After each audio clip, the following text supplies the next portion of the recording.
Espíritu Santo. Y hablamos que la iglesia como tal es la familia que comparte comunión con Dios. O sea, todos los que comparten estar en comunión con Dios es una familia y nos reunimos también como un cuerpo, ¿cierto? A adorar a Dios y a adorar a Dios. Entonces hay un cuerpo individual, un templo del Espíritu Santo, pero también hay un cuerpo que es colectivo, que es templo también del Espíritu Santo. Eso fue lo que hablamos hace 8 días, pero que terminamos nuestro estudio hablando de que en medio de estas ovejas que Dios tiene dentro de su templo, hay también lobos que siempre buscan la oportunidad de meter cizaña o formar divisiones, formar grupos para destruir. Y decía una sentencia muy fuerte que hablaba el Señor, ¿cuál era? De que trate de destruir el cuerpo de Cristo será destruido. El Dios es muy celoso por su cuerpo y dice que se meta con él será destruido. Y eso hablábamos hace 8 días. Y ahorita pasamos a una advertencia que Pablo hace. Dice que nadie se engañe. Esos días estuvimos reunidos aquí los hombres en este mismo lugar.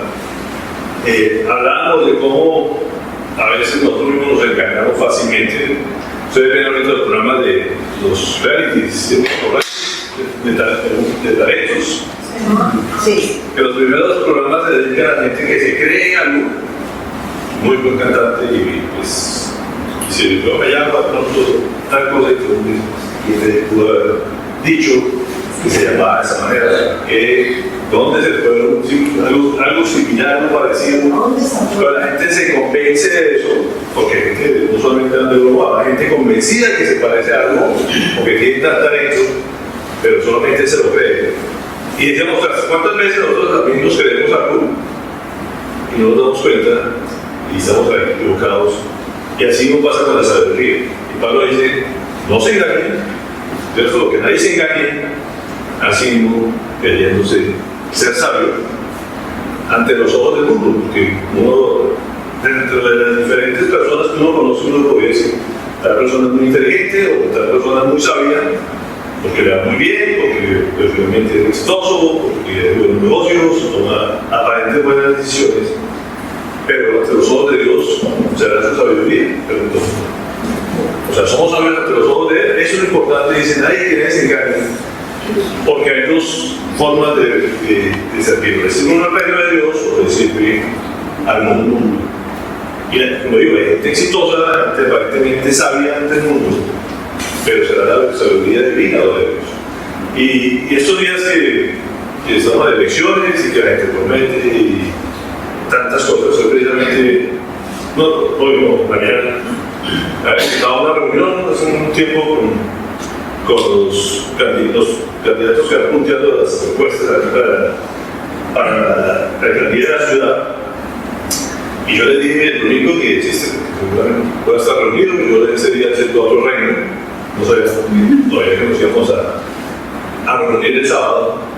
Entonces le dije el domingo, ni de arriba, bueno, vamos por allá. O sea, yo prefiero servir al reino que al mundo. Así que no cuente conmigo para esa reunión, porque es mejor trabajar para el reino que trabajar en el mundo.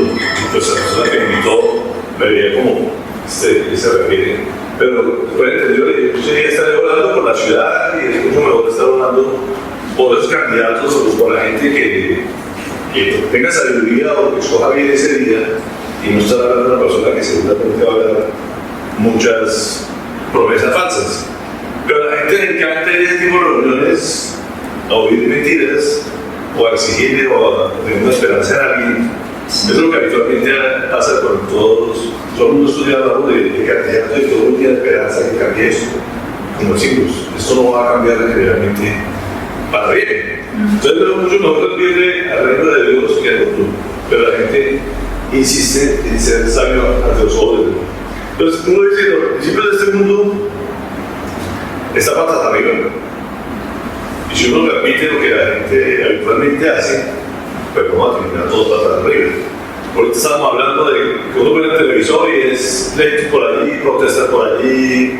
Están acarreando de todas las ciudades del mundo de protestas, porque uno dice, definitivamente nada funciona, la gente no está contenta con nada, los países no ven prósperos, tampoco la gente está contenta.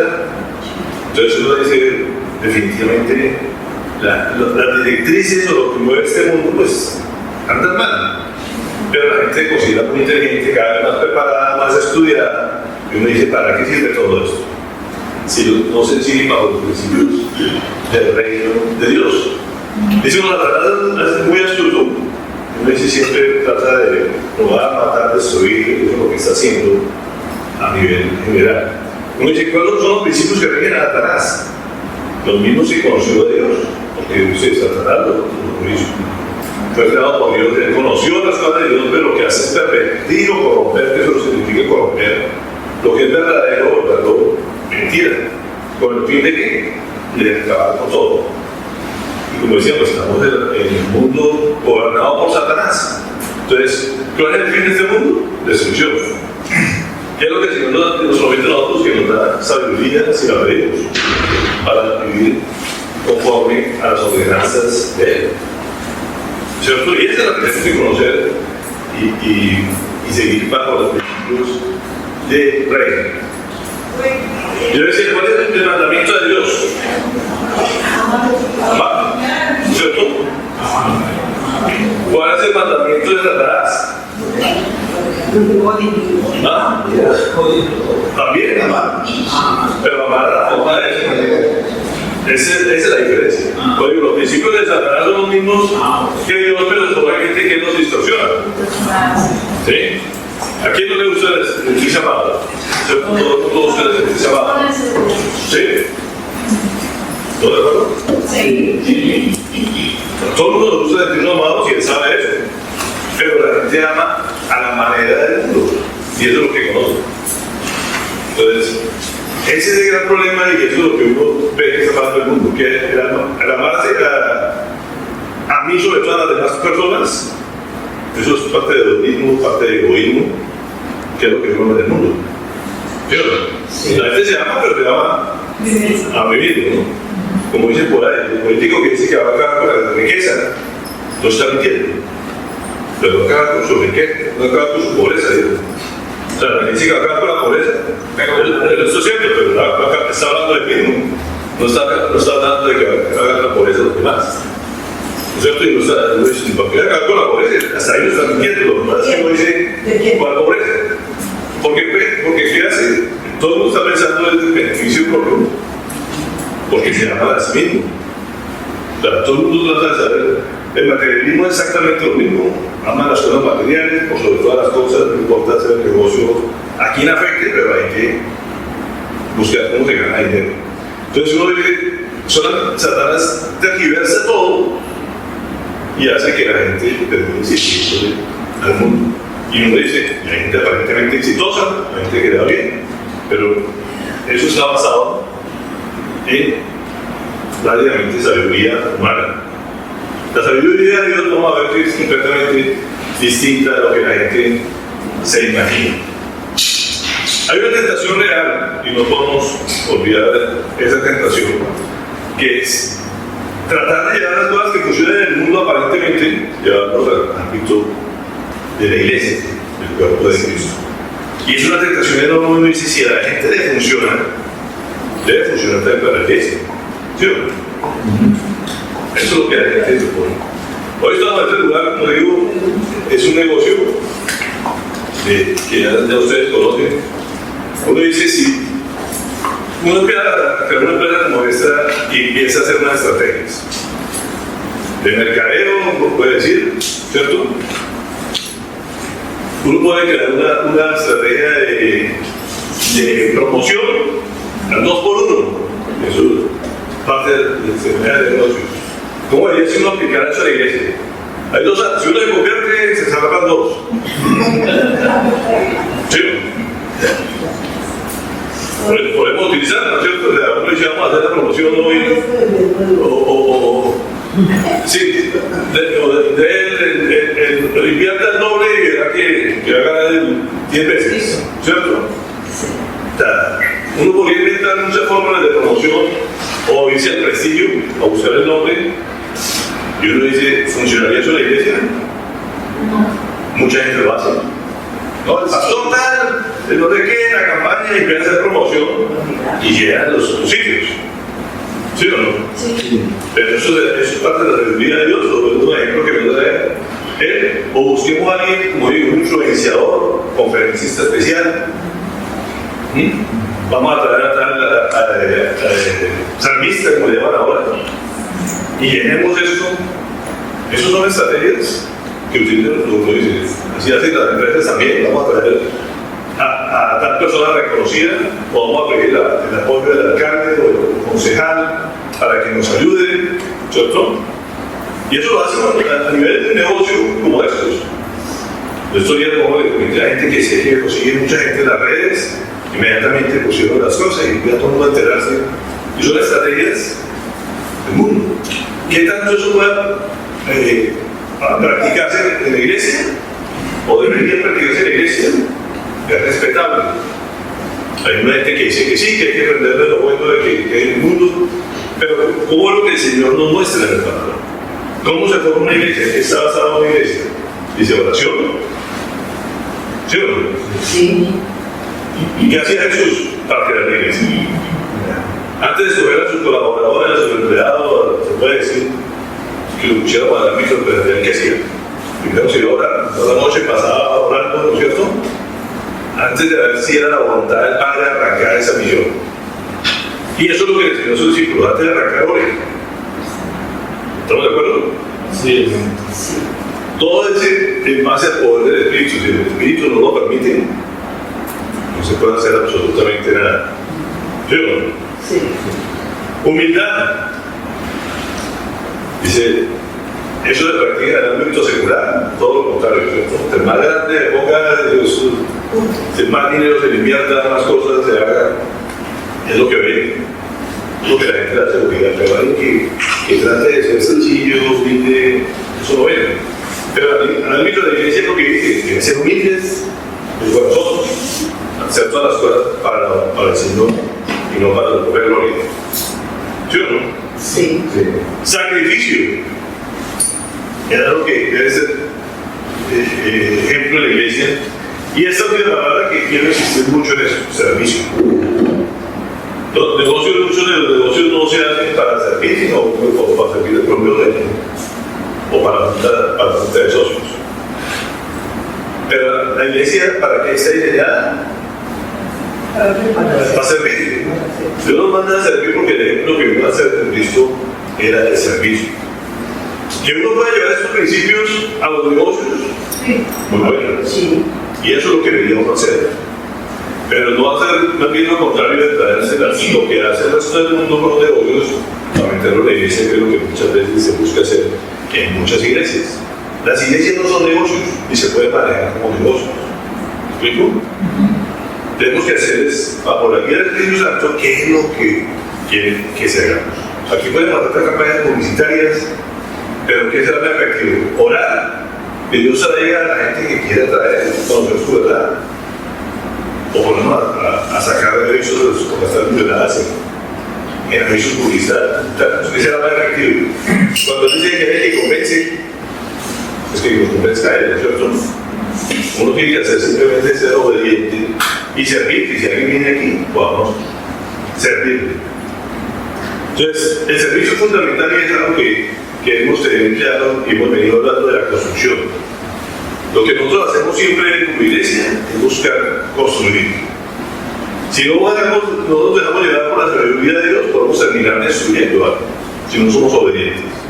Por nuestro mal testimonio, ¿cierto? Cada momento de nuestra vida que estemos en la calle o en cualquier lugar, debemos pensar, esto construye la obra de Dios. La gente está viendo y eso afecta a algunas personas. O al contrario, mi testimonio es que la daré. Y eso es lo que debería estar uno pendiente. A veces estamos construyendo, estamos destruyendo la obra de Dios. Absalón, ¿se acuerdan de Absalón? ¿Quién era Absalón? Un hijo de David. Un hijo que dio mucho que hablar y muchas cosas que tendríamos que aprender como hijos y como padres. Como hijos de no hacer las cosas como él la hizo.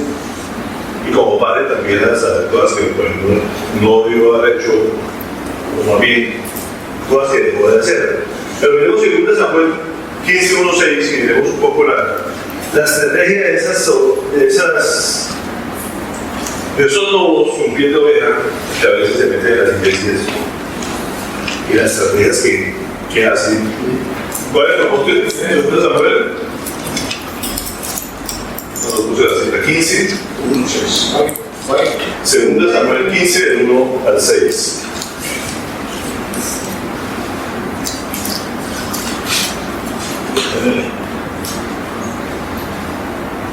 Pasado algún tiempo, creo que Absalón consiguió carros de combate, algunos caballos y una escolta de 50 soldados.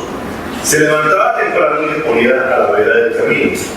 Junto a la entrada de la ciudad, cuando pasaba alguien que iba a ver al rey para que le resolviera un pleito, Absalón lo llamaba y le preguntaba de qué pueblo venía. Aquel le decía de qué tribu israelita era, y Absalón le aseguraba: tu demanda es muy justa, pero no habrá quien te escuche de parte del rey.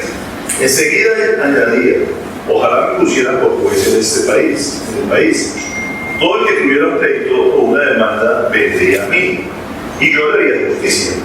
Además de esto, si alguien se le acercaba para indignarse ante él, Absalón le tendía los brazos, lo abrazaba y lo saludaba con un beso. Esto hacía Absalón con todos los israelitas que iban a ver al rey para que resolviera algún asunto, y así fue ganándose el cariño del pueblo. Por ella, tal cual político presente, ¿no es cierto? En campaña. ¿Qué hacía Absalón? Que era el interés, era el hijo del rey, pero quería quitarle el trono al rey. Estaba generando una división, estaba generando que el rey tumbara al rey, que lo siguieran a él. Yo dice que utilizó estrategias. Se usó sus soldados, todo, se puso en el camino porque la gente sabía que iba a pasar. Uno diría tipo astuto, tipo sabio, porque la gente tiene que ir a donde el rey a que resuelva sus problemas. Pero empezó a decir: mire, la posibilidad que va a tener el rey, se empezaba a desalentar a la gente, ¿cierto? Y qué tipo tan astuto. La gente le creía, tenía por el convencimiento de pronto por su cantidad de escoltas que tenía. Y uno dice: este sí puede ser importante porque ¿cierto? Es rico, tiene buena influencia con el rey, y le terminaban creyendo. Y la gente terminó siguiendo a Absalón, y es lo que quería tumbar a su propio padre.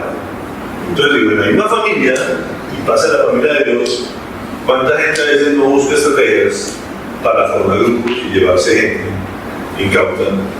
Y si uno de eso beneficia a Dios, o sea, eso beneficia la obra de Dios, no. Está buscando beneficio personal. Y pasa en todos los grupos, en todas las iglesias, gente que trata de formar sus grupitos ¿para qué? Para el grupo de beneficio. No siempre cuando ese grupo tiene que tratar de que todos trabajemos unidos, ¿cierto? Conversemos, nadie es perfecto, y de nada sirve la crítica, el chisme, sino buscamos soluciones para que todos mejoremos en un grupo y le sirvamos al único Dios verdadero, a su obra. Eso es lo correcto. Eso es lo que el Señor nos dice, y no formar divisiones, que fue lo que hizo Absalón. Absalón utilizó estrategias como hijo del mundo, pero para su propio beneficio, no era para el Señor. La única forma de tener sabiduría, lo que el Señor nos dice es: humillémonos ante Él, hagámonos ignorantes, dice ahí, ¿no? Si usted cree muy sabio, y fíjense que dice algo bien especial ahí. Pues si usted se cree sabio, nos está diciendo: si usted es sabio, son dos cosas muy diferentes. El creerse a ser sabio. Si es sabio, es una persona que es humilde, que no se cree nada. ¿Sí? Eso es el sabio de Dios. Pero lo que está diciendo es: si usted se cree sabio, empiece por creerse, a hacerse ignorante. Mire, yo no sé si a ustedes les ha pasado, pero ustedes dicen: oiga, mi padre, mi abuelo se creían hace 50 años que se las sabían todas. Y decían que estaba de lo último. Y se prepararon, muy poca de la generación tuvo acceso a la universidad, pero digamos que si alguien hubiera tenido un padre o un abuelo que En ese momento creían que se las sabían todas, que la ciencia había llegado a todo. Si uno ahorita ve lo que ellos sabían hace 50 años, no le podría dar risa de que ellos creyeran que ya había llegado a todo.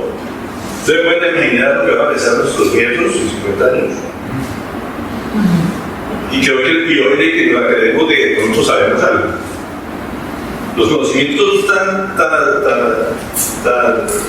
avanzados van a correr a una velocidad que, como digo, lo que hoy se sabe ya ni siquiera hay que esperar 50 años. En 2 años son completamente obsoletos. Y la gente dice, se cree mucho en que se la sabe y que tiene lo último. Y resulta que no, todo está cambiando. Y si uno no está actualizando, pues dentro de un año, eso que uno creía que sabía, se da cuenta que ya no sabe. ¿Me explico? O que estábamos en un error. ¿Cuántas cosas estamos convencidos? Y como decíamos ahorita en la conversación, hablábamos, la gente ya no es capaz de hablarse los unos a los otros porque todo el mundo cree sabio, todo el mundo cree que tiene la verdad. Nadie acepta ceder porque nadie tiene humildad, ¿no es cierto? ¿Qué es lo que hace que la gente impida buscar solución al conflicto? De que yo tengo la verdad, yo soy más sabio que usted, o soy más inteligente que usted. ¿No de acuerdo? Y lo que uno dice, ¿cuál es la fórmula para evitar los conflictos? Hombre, yo puedo estar equivocado, analicemos miremos puntos de vista y de pronto llegamos a un punto de acuerdo. Pero lo que pasa en el mundo nos lleva a tantos conflictos del día de hoy es que cada quien está convencido que tiene la verdad. Y por eso no acepta ninguna crítica, por eso no acepta ningún comentario y trata de imponer sus ideas a la fuerza de lo que el Señor nos dice. En la sabiduría, en su sabiduría, es ustedes quieren ser sabios. Muy bien, eso es ser sabio. ¿Eso le gusta al mundo? Para nada. ¿No es cierto? El que sea una posición, el que sea a ese que lo critica porque es nuestra debilidad. Eso es lo que el mundo nos enseña, en la sabiduría del mundo. ¿Sí? ¿Cuál es el modelo que Dios nos muestra? Que a través de toda la palabra uno ve una constante. Primero, pues, nos manda mal. Pero ese amor es que el servicio, el amor sacrificial. ¿No es cierto?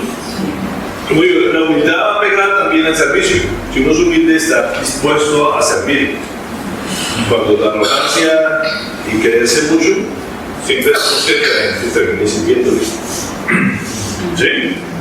Y él decía, el modelo de Cristo es, sea como yo, que yo soy, he venido a este mundo no a que me sirva, sino yo vine a servir a los demás. Y es algo que es una estrategia que uno debe hacer en la iglesia y también lo debe hacer en el negocio, en los negocios para afuera.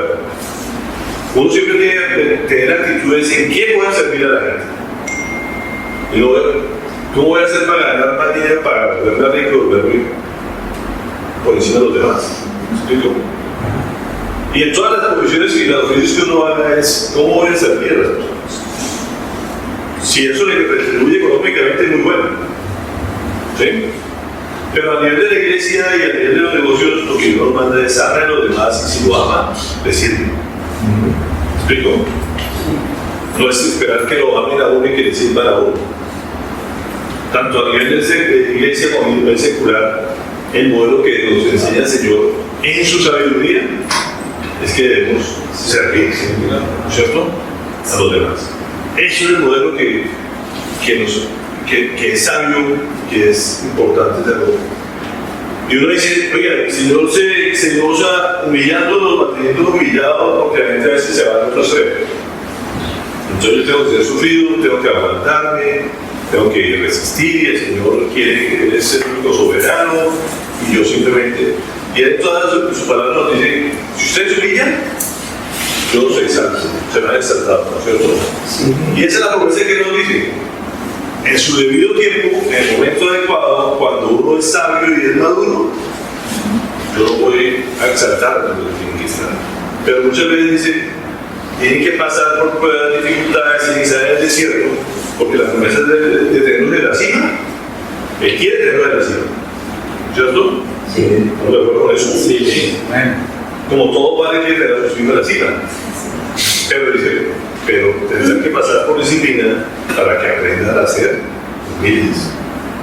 ¿Sí? Deuteronomio 8:2-7 vemos un ejemplo muy claro en esto, que lo hizo con su pueblo escogido. Recuerda, dice, y esto es importante que recordemos, que durante 40 años el Señor tu Dios te llevó por todo el camino del desierto y te humilló y te puso a prueba para conocer lo que había en tu corazón. Y eso es algo importante. Siempre nos humilla con un propósito y es para saber qué había en tu corazón y ver si cumplirías o no sus mandamientos. Te humilló y te hizo pasar hambre, pero luego te alimentó con maná, comida que ni tú ni tus antepasados habían conocido, con lo que te enseñó que no solo de pan vive el hombre, sino de todo lo que sale de la boca del Señor. Durante esos 40 años no se te gastó la ropa que llevabas puesta ni se te hincharon los pies. Reconoce en tu corazón que así como un padre disciplina a su hijo, también el Señor tu Dios te disciplina a ti. Cumple los mandamientos del Señor tu Dios, témelo y sigue sus caminos, porque el Señor tu Dios te conduce a una tierra buena, tierra de arroyos y de fuentes de agua, con manantiales que fluyen en los valles y en las colinas. Entonces miren lo que el Señor dice, el Señor se encarga de uno humillarlo, y esto es parte de la sabiduría de él. No es malo estar, se puede decir, en el desierto. Cuando uno está en el desierto y en las dificultades de la vida, tiene que aprender que el Señor está dando una lección de humildad. Si uno no es humilde, no va a poder llegar a la cumbre de lo que quiere tener. Dice, si no aprendes ahí, no vas a aprender después. Si no te crees, si te crees mucha cosa, yo me voy a encargar de bajarte los humos. De que tienes 40 años hasta que aprendas la lección, ¿cierto? ¿A cuánto le gusta perder exámenes o pruebas? A nadie, ¿cierto? Esta semana vino una persona a visitarme y me decía que era coach, conferencista nacional e internacional, y me acaba de pasar una prueba de una universidad aquí donde dice, yo siempre estaba acostumbrado a que todo terminara aplaudiendo todas las conferencias, y esta vez se me ocurrió, en medio de las conferencias, meterles un 20% de palabras de Dios. Y oh sorpresa, cuando apenas mencioné a Dios, la gente se me fue en contra. Y tenía 3 días de seminario y no pude dar el último día, me sacaron. Me humillaron, salí, me sabotearon las conferencias, nadie quería que mencionara a Dios, que yo era discriminatorio, que de todo me insultaron, me sacaron, me humiliaron, y yo salí vuelto a nada de esa experiencia. Casi no me levanto de Dios. Yo le decía, qué bueno que te pasó eso. Y me decía, ¿cómo así? Yo, porque seguramente te creías que eras muy bueno en lo que hacías, ¿no? Y cuando uno nombra a Dios en una conferencia, se tiene que someter a eso, porque se entrega el dominio de él, y cuando uno dice, lo pone adelante, verá cómo lo saca uno. Pero si él permite que uno salga de esa manera es porque él lo quiso así. Y yo creo que es una de las mayores lecciones que seguramente va a recibir la vida. Me dice, ¿sabes que sí? Yo estaba muy confiado en lo que yo sabía y estaba convencido de que lo estaba haciendo seguramente en mis fuerzas. Y ahora, unos días después, me vine a encontrar con una de las personas que se burló de mí, me criticó en un centro comercial y me vino a abrazar y a pedirme disculpas y a decirme que ellos se habían equivocado. Y ahí me volví a entender que Dios tenía un propósito con eso. Y que una de las palabras que dije en la conferencia a una persona la había impactado grandemente y había cambiado mucho su vida por una palabra que escuché en la conferencia. Entonces, fíjate, le digo, mira que no es en vano. O sea, a veces es necesario pasar por esas críticas, por esas humillaciones, por esas cosas, para aprender que uno está en las manos de Él y que toda la gloria debe ser para Él. Si tú ya has conocido al Señor, das la gloria a Él, Él tendrá que hacer ahora, ¿no es cierto? Pero cuando uno cree que se la sabe toda, que es muy bueno en un área, de pronto lo deja la humildad y se empieza a llenarse de que no depende de Dios, sino depende de sus fuerzas. Y eso es un grave error. Uno siempre tiene que estar en las manos de Dios y darle toda la gloria a Él. Porque cuando uno cree que es muy sabio y que cree en algo que es bueno, y le pasa a los conferencistas, y le pasa a los médicos, y le pasa a los arquitectos, a todo el mundo le cae de pronto una pared, ¿no es cierto? Espero que una pared, una edificación, un arquitecto. Todas las profesiones, por muy profesional que sean, llegan momentos en que cometen errores. Y esos errores le hacen ver que uno no es perfecto. Y que siempre hay cosas por mejorar y que Dios siempre tiene que tener el control de todo. Y uno está dispuesto a la equivocación, porque las frustraciones son muy grandes. ¿Me explico? Uno siempre tiene que estar dispuesto a que de pronto me equivoco. Y es normal equivocarse, porque no somos dioses. El que no se equivoca solamente es él. ¿Sí? Así es. Y nosotros somos simples humanos, simples mortales, que tenemos que simplemente humillarnos a que Dios haga la obra y que nos utilice como Él quiere. ¿Estamos de acuerdo? ¿Ahí? Como dice la sabiduría, así como la sabiduría de Dios es locura para el hombre, tenemos que ser conscientes que la sabiduría del mundo es locura para Dios. Y Dios lo dice en la palabra, si no estoy mal, en el versículo 20, creo que estamos. ¿Qué es lo que dice el 20? Desde el trono. El que estábamos, de Corintios 3, 20. Como dice el Señor, conoce el pensamiento de los sabios. El 20. Sí. ¿Y qué más? Sabe que son absurdos. ¿Y sabe qué son? Sí. Absurdos, son una locura, son vanidades, son perversión, ¿no es cierto? Él conoce los pensamientos del más sabio de los seres humanos.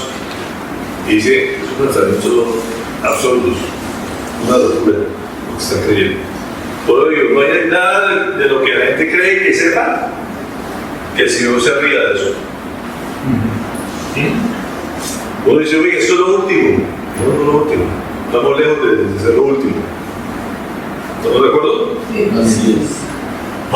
Y eso menciona Pablo dos versículos del Antiguo Testamento, del Antiguo Pacto, el Tanakh. Y uno de ellos es Job 15:13, que decía, que es un libro más antiguo de la Biblia, dice: Él atrapa a los astutos en su astucia. Uno del conocimiento queda las mismas trampas y desbarata los planes de los malvados. O sea, el malvado también que hacía y trata de hacerle algo a sus hijos, también le desbarata los planes. Y el otro es Salmo 94:11. El Señor conoce los pensamientos humanos y sabe que son absurdos, como decía. Entonces, tanto el Antiguo Testamento como Pablo lo vuelve a afirmar. Dice, por más que sepas, todo eso es una locura y un absurdo ante Dios. No te creas de nada de lo que en la sabiduría del mundo dice que está correcto. Primera Corintios del versículo 21. Primera Corintios del 21. Dice, por lo tanto, que nadie base su orgullo en el hombre. Al fin y al cabo, todo es de ustedes. Yo no sé si a ustedes les llama la atención ese versículo. Pero fíjense que venimos de una discusión y ellos estaban en la discusión. Yo soy de Pablo, yo soy de Apolo, yo soy de Pedro, cada quien es de algo. Y eso, muy bien, levantan unas personas de que decir, oiga, tengo mis seguidores, la gente me hace caso, me sigue, ¿cierto? Pablo tenía clarita, decía, ustedes no son míos. Pablo lo que hace aquí es invertir las cosas, ¿sí? Porque la gente decía, yo soy de Pablo, ¿sí o no? Y Pablo, ¿qué le está diciendo ahí? Ustedes no son míos, yo soy de ustedes. ¿Se dan cuenta cómo invierte Pablo las cosas aquí? Eso es lo que hace Pablo, le dice, ustedes no son míos, más bien yo soy de ustedes, porque yo soy siervo de ustedes. Yo vine aquí a creérmelas de que me las sabía todas, y lo está diciendo el gran Pablo, para uno puede decir que era Pablo, que no solamente conocía la ley, el derecho y el revés, sino que un hombre culto está preparado. ¿Por qué? Porque uno de los egos, uno de los problemas que había más bien en la iglesia de Corinto, eran los egos. Hemos hablado de eso, ¿cierto? Estaba en medio de la cultura helenística, de la cultura más, en momentos más conocedora de la ciencia, de la filosofía, de todos. Y ellos se creían mucho por lo que sabían. Y este le está diciendo, mire, ustedes no saben nada, por más que conozcan. Yo no sé qué tanto queda la cultura helenística en nuestros días como cosa de descubrimiento.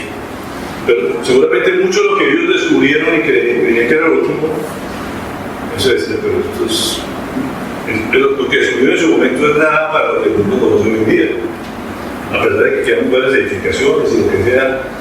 Pero muchas cosas, si uno habla de los grandes sabios de Sócrates, de Hipócrates, todos los sabios de ese momento, se dan cuenta que se equivocaron en muchas cosas. Uno ve la parte médica que uno conoce la anatomía, lo que ellos veían en la anatomía, uno se ríe de muchas cosas que ellos pensaban que habían llegado a lo máximo del conocimiento.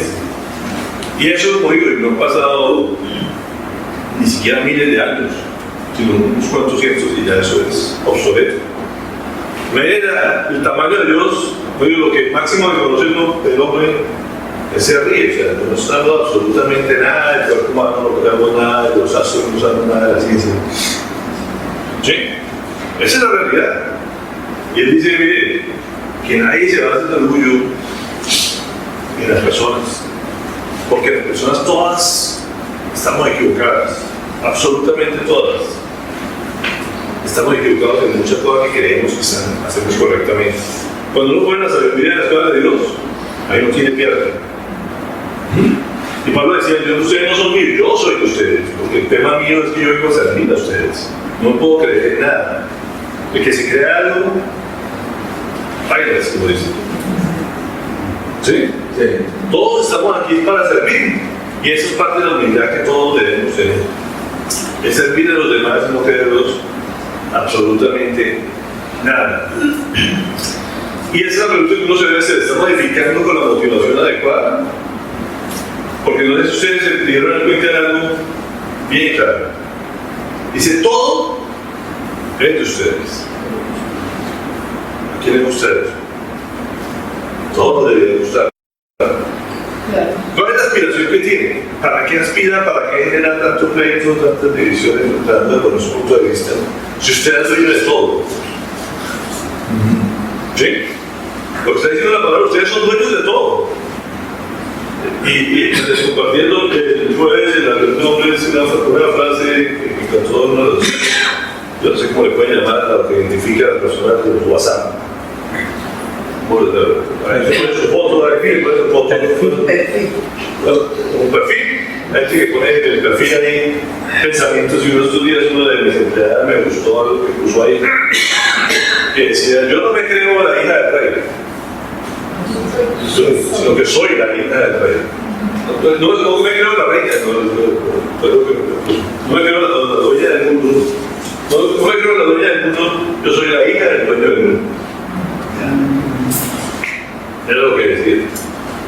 Y eso es algo bien importante, nosotros no somos los dueños del mundo, en teoría no somos los reyes, porque sí, todos nos pertenecen, ¿cierto? Pero nos pertenecen ¿por qué? Porque somos hijos del Señor. Somos coherederos, hijos del Señor nos dice. O sea, no es que nos creamos los mejores, no debemos creer los mejores, pero sí damos que tenemos todo en parte nuestra y para nosotros. Todo lo que el Señor ha hecho, ¿para quién es? Para nosotros. ¿Por qué? Porque somos los dueños de esas cosas. Entonces, ¿a qué debemos aspirar y para qué nos matamos? Puede decir, si ya somos dueños de las cosas. ¿Por qué queremos imponer nuestras metas, nuestros pensamientos si ya somos los dueños de las cosas? Entonces, estamos haciendo las cosas con la motivación adecuada. Porque el hecho no es hacer las cosas para que tengamos reconocimiento y la gente nos exalte y nos diga, oye, ¿cómo sabe? Sino que si somos los dueños del mundo, las cosas son hechas, pues Dios nos las ha dado para que todos lo pongamos al servicio de los demás. Entonces, cuando uno tiene esa mentalidad, ¿de qué se cree? Porque si usted se cree algo, lo va a impedir servir. Entonces, lo mejor es simplemente lo único que puede creer es ser siervo, estar al servicio del Señor para darle la gloria. Entonces, es importante que tengamos claro, todo nos pertenece. Él decía todo. Inclusive que el mundo, o vean sus palabras, y no dice así. La versión nueva, la versión internacional, no sé por qué motivo la versión del universo. En otra versión dice el mundo. incluido el mundo, con todos sus defectos, dice, nos pertenece. No les gusta, no les muy bien, todo el mundo. ¿Ah? Sí. Dice, los cielos y el mundo les pertenecen. ¿O no? Sí, esa es la oración. No, que no lo creo. Pero no lo creemos. Sí. Pero si no lo creemos es para creernos mucho a veces. ¿Sí? Lo que nos está diciendo es, no se afanen de eso, no se afanen por imponer una ideología, una forma de pensar o una opinión, sino todo lo que tiene es para qué, para ponerlo al servicio de los demás. Y él dice, ustedes todos les pertenecen, pero, siempre hay un pero, sin embargo, dice, ustedes son de Cristo. ¿Cristo? ¿De quién? De Dios. De Dios. Y el mensaje es, nosotros somos todos nos pertenecen, pero somos de Cristo. Y eso es algo que no podemos olvidar. Nosotros le pertenecemos a Él. Nosotros no somos, como digo, de una religión. No somos de Pablo, ni Apolo, ni ningún predicador. ¿Cierto? Así como Pablo, todos nosotros aquí estamos para servir a las demás personas. Y el que nos quiera seguir tiene que servir a los demás también, ¿cierto? Porque todos le pertenecemos al mismo Señor que Jesucristo. Así como Cristo nos dio el ejemplo, decía, yo no hago nada por mi propia voluntad porque yo le pertenezco a mi Padre. Y yo hago lo que el Padre me dice. Jesucristo no la creyó ni se trató de exaltar absolutamente nada. No, Dios se humilló hasta la muerte de cruz, dice la palabra. Para que fuera exaltado, ¿dónde? En el cielo. Y ese es el ejemplo que debemos seguir. Nuestra función es servir a los demás. Y a mí me duele cada vez que veo que nos cuesta servir a los demás, cuando debería ser el propósito de nuestras vidas, con la humildad necesaria. ¿Pero por qué no servimos? Porque pensamos que los demás no son dignos de que les sirvamos. ¿O no? Porque no amamos bien. La principal razón, no porque no tengamos la capacidad de servir, sino porque queremos que los demás no sean dignos de que uno les sirva. Y lo que el Señor vino a demostrar es el ejemplo de que ese día hasta lo sumo, viendo quién era, ¿no es cierto? Porque él decía, todo me pertenece, ¿no es cierto? Pero yo soy de mi Padre, que es el que me envió a hacer su voluntad. Y todo lo que haga es para la gloria de Él. Y uno todo lo que hace es para la gloria de Él, para que le diga, buen siervo fiel, ¿cierto? Con lo poco que tuviste me serviste, ¿cierto?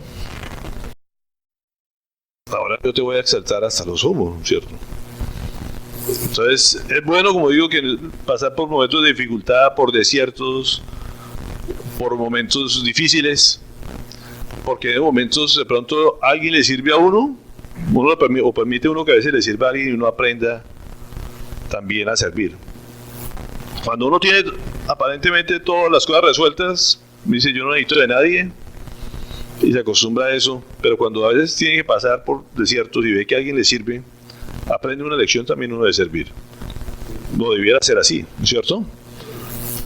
Pero ojalá no tengamos que pasar el desierto y el Señor nos tenga que humillar tanto para tomar la iniciativa de despojarse uno de tanto ego y servir a los demás con un corazón agradecido. Que va a hacerlo por agradecimiento y no por palo que le tenga que dar en uno en la espalda, ¿no es cierto? Entonces el Señor lo que nos muestra a través de Pablo en esta iglesia de Corinto es: usted tiene la libertad porque tiene todo de parte de Dios, pero usted tiene una gran responsabilidad. Dios nos ha dado la libertad de escoger si servimos o no servimos, ¿no es cierto? Pero la responsabilidad nadie nos la quita. Y entre más reciba, más responsabilidad tiene. Todo nos pertenece, dice el Señor. Y entre eso nos pertenece el libre, o la voluntad, o el libre albedrío, como dice. Pero cada vez que hacemos uso de esa libertad, tenemos una gran responsabilidad, que es hacer lo que el Señor nos manda que hagamos. 2 Corintios 2:16, y acabamos con esto. Para esto somos olor de muerte, que los lleva a la muerte, para aquellos olor de vida que los lleva a la vida. ¿Y quién es competente para semejante tarea? A diferencia de muchos, nosotros no somos de los que trafican con la palabra de Dios. Más bien hablamos con sinceridad delante de Él en Cristo, como enviados de Dios que somos. ¿Acaso comenzamos otra vez a recomendarnos a nosotros mismos?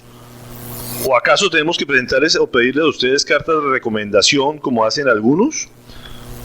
Hablamos de las influencias, ¿no? Ustedes mismos son nuestra carta, escrita en nuestro corazón, conocida y leída por todos. Es evidente que ustedes son una carta de Cristo, expedida por nosotros, escrita no con tinta, sino con el Espíritu de Dios viviente, no en tablas de piedra, sino en tablas de carne en los corazones. Esta es la confianza que delante de Dios tenemos por medio de Cristo. No es que nos consideremos competentes en nosotros mismos, nuestra capacidad viene de Dios. Él nos ha capacitado para ser servidores de un nuevo pacto, no el de la letra, sino el del Espíritu, porque la letra mata, pero el Espíritu da vida. Y me encanta esa palabra porque eso nos pone en la medida necesaria, como digo. Estamos aquí todos, así como Pablo lo hizo, para servir a los demás, para dar vida a los demás, ¿no es cierto? No para llenarnos de conocimiento. Y aquí no hacemos nada, como digo, viniendo cada 8 días a conocer cosas o a conocer verdades, si no lo ponemos en práctica y damos testimonio de servicio, ¿no es cierto? El testimonio que cada quien da es lo que es nuestra presentación de que las cosas las estamos haciendo bien. Si aquí no aprendemos a servir como grupo, como cuerpo de Cristo, y eso, el cuerpo incluye las manos, como digo, nosotros somos las manos del Señor para servir a los demás. Todo el mundo está pidiendo milagros de parte de Dios, pero se olvida que los milagros Dios habitualmente los hace con las manos nuestras. ¿Sí? Y muchos milagros no se dan de gente que está orando y pidiendo ayuda, y no se dan esos milagros porque nosotros impedimos que esos milagros les lleguen a sus vidas muchas veces. Nosotros somos dueños de la vida y de la muerte, por si no se habían dado cuenta del versículo que hablaban ahí. Nosotros somos los que somos dados a que llevemos vida a las demás personas. Y como hablábamos también con los hombres, el jueves, uno da vida con palabras de aliento. Hablándole bonito a la gente, amablemente a la gente. ¿Sí?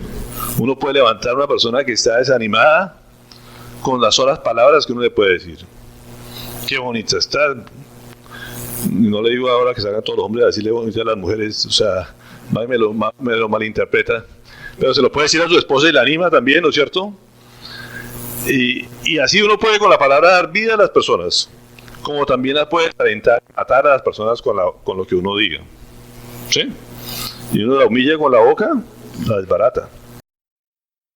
Y nosotros somos los encargados de dar esa vida a las personas. Como digo, estamos diseñados es para servir, y nuestra carta de presentación como grupo es el servicio. Eso aplica, como digo, en la iglesia, esa es la misión de la iglesia, y aplica también en el ámbito secular. Eso es lo que debemos aplicar en lo secular. Si uno sirve a la gente con el amor y el deseo de servirle como para llevarle eso a la gloria de Dios, le aseguro que siempre van a salir las cosas bien. ¿Sí? Porque los otros están ansiosos de que le sirvan. ¿Me explico? Todo el mundo quiere que le sirvan. Independientemente de la recompensa que ellos hagan, lo importante es servir. Yo ahora hago un negocio de esto y le digo a la gente, mire, no se preocupen de muchas cosas, se preocupen de servirle a la gente. Es la única instrucción que les doy. ¿Sí? Si perdemos alguna cosa no importa, no hagan cuentas, sirvan a la gente. Todo esto está hecho para servir a las personas. ¿Me explico?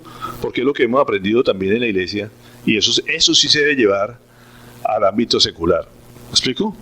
Y no tanto copiarse de cosas seculares para meterlo en la iglesia. Mientras nosotros sirvamos, mientras nosotros amemos a la gente, ¿qué es lo que el Señor nos mandó a hacer? El Señor nos va a respaldar y nos va a sostener. Eso fue lo que nos mandó a hacer, entonces es lo que nos va a pedir. ¿Sí?